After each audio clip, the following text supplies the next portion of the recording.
baca kemarin. Baik. Baca Fatihah bagi makmum. Ya, itu yang pertama. Itu Ya. dari perjalanan yang menempuh 90 kilo bisa melakukan asar. Ya. Bagaimana dengan perjalanan kalau sekarang ini kondisi misalnya kita mau perjalanan ke kota. Baik. Langsung tiba-tiba mati kota. Iya. Kita kiri kanan dan sejalan. Iya, iya. Siap. Jadi ini apakah bisa kita lakukan ibaratkan sebelum pergi? Baik, oke. Yang pertama, hukum membaca surah Al-Fatihah bagi makmum. 3 pendapat ulama. 3 pendapat ulama. Jadi mohon maaf ya, kayaknya kok selalu banyak pendapat ini. Begitulah fikih. Ya. Pendapat pertama mazhab Syafi'i. Ini yang umum kita ikuti di Indonesia. Dalam mazhab Syafi'i, makmum juga wajib baca Fatihah. Loh, alasannya apa? Hadisnya umum. La salata liman lam yaqra bi Fatihatil kitab. Tidak ada salat bagi orang yang tidak membaca Fatihah. Jadi siapa saja yang salat, mau sendiri, mau imam, mau makmum, dia wajib untuk membaca Fatihah. Itu mazhab Syafi'i. Kemudian pendapat kedua mazhab Hanafiyah. Kalau dalam mazhab Hanafiyah, makmum itu tidak membaca Fatihah. Loh, alasannya apa? Ada hadis Nabi. Meskipun dinilai lemah sebagian ulama, tapi ini hadis dijadikan pegangan dalam mazhab Hanafiyah. Bunyinya apa? Man kana lahu imam fa qiraatul imam lahu qiraah. Barang siapa yang punya imam, maka bacaan imam itu menjadi bacaan baginya. Oh, makmum enggak usah dia baca Fatihah, udah tanggungannya imam. Pendapat ketiga ini tengah-tengah, di mazhab Malikiyah sama Hanabilah. Seperti apa itu mazhab Malikiyah dan Hanabilah? Dalam mazhab Malikiyah dan Hanabilah, makmum itu wajib membaca Fatihah, surah Al-Fatihah apabila suara imam tidak terdengar. Tapi kalau suara Fatihahnya imam sudah kedengaran, dia tidak wajib baca, kewajibannya mendengar. Idza quri'al Qur'an, dan apabila Al-Qur'an itu dibacakan fastami'u lahu, dengarkanlah bacaannya, wa ansitu, dan diam, la'allakum turhamun. Seperti tadi salat maghrib, kan rakaat 1, rakaat 2 Fatihahnya imam terdengar. Ya, kita tidak usah baca, dengarkan saja. Rakaat ketiga Fatihahnya imam tidak terdengar, kita wajib baca. Itu Malikiyah dan Hanabilah. Nah, kalau mazhab Syafi'i mau kedengaran mau tidak kedengaran, makmum wajib membaca. Pertanyaan lanjutannya, kapan dibaca? Itu 2 pendapat dalam mazhab Syafi'i lagi, Pak.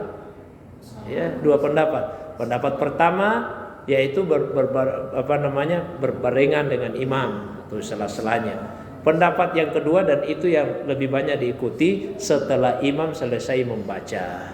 Saya pribadi lebih memilih yang kedua itu. Selesai imam baca, ada sakta sejenak, diam sejenak, dia berikan kesempatan kepada makmum untuk membaca surah Al-Fatihah. Mungkin itu Pak pertanyaan yang pertama ya. Jelas. Yang kedua, kalau kita keliling di Makassar ini, itu tidak masuk safar. Jadi safar itu ada syarat-syaratnya. Saya tadi baru sebut jarak.